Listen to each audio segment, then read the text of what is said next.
Hello.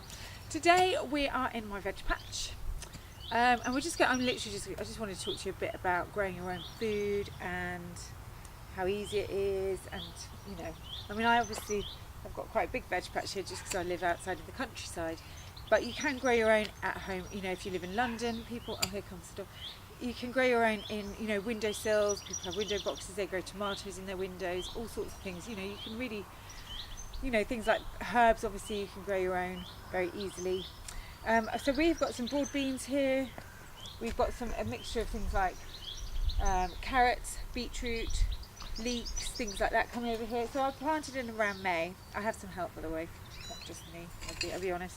And you can see over there behind me, this spinach is from last year and it's kind of gone to seed now, so we'll be pulling that out and planting some new spinach.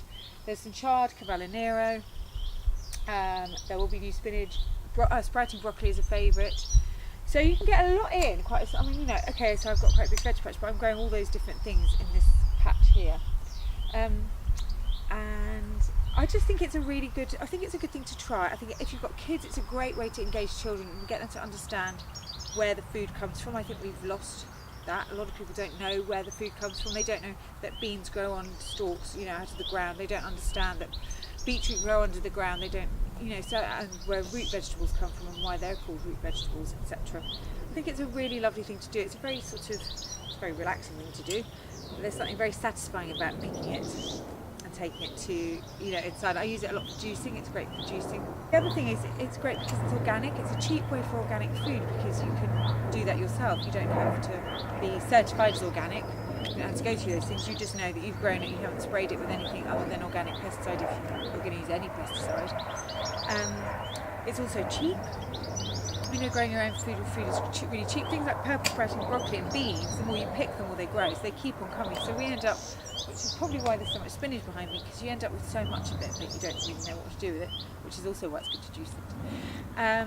That's the other thing that's really good about it, is it's a good way of being seasonal, because obviously your plants grow according to the season. So, for example, these beans in front of me, and there's some French beans behind me, and there's quite a few summer sort of leaves that will come through, will only be here for the summer because that is when they grow.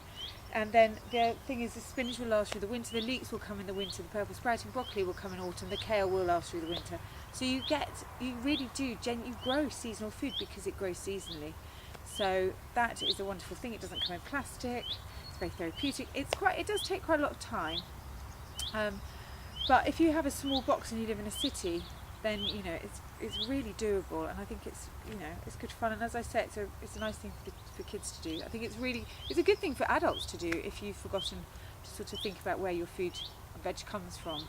It's a nice thing to sort of grow it yourself from seed to plate. It's a nice thing to do. So if I was you, I'd give it a go. Start small, try a few things out. Grow vegetables you like, obviously. Don't grow things if you don't like artichokes, don't try growing artichokes because they take up quite a lot of space too. But anyway, yes, so that's it. I'd love to know if you grow anything. I'd love to know how you get on. So let me know.